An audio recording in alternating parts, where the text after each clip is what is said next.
নমস্কার বন্ধুরা, আজ আমি গিয়েছিলাম পাশের বাড়ি কাকিমাদের বাড়িতে।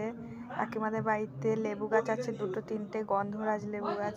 প্রচুর পরিমাণে লেবু হয়। এখন শীতকাল, তাই একটু কম পরিমাণে আছে। ফুল ফুটেছে, গরম দিলে পুরো আরও অনেক লেবু হবে।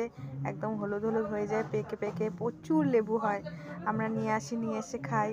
দেখো, এটা হলো বিলেতি আমড়া গাছ। গাছটা বেশি লম্বা নয়, ছোট ছোট আমড়া ধরেছে। গরমের সময় আরও বেশি হবে, বড় বড় হবে। প্রচুর আমড়া হয়, সারা বছরই হয়। এটা হলো বিলেতি কুল গাছ, মানে নারকেল কুল যেটাকে বলে। কুলগুলো খুব বেশি পেকে গেলে আর খাওয়া যায় না, পোকা হয়ে যায়, তাই একটু কাঁচা কাঁচাতেই খেতে হয়। দেখো, আর এই হচ্ছে পেয়ারা গাছ, সারা বছর পেয়ারা হয়। এখন শীতকাল বলে একটু কম হয়েছে। অনেক বড় বড় হয় পেয়ারা, একটাই প্রায় 400-500 গ্রামের হয়।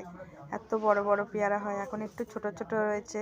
এটা দেখো, আম গাছটা দেখো, একদম নিচেতে মুকুল ধরেছে আম গাছের, পুরো একদম কোমরের সোজাসুজি।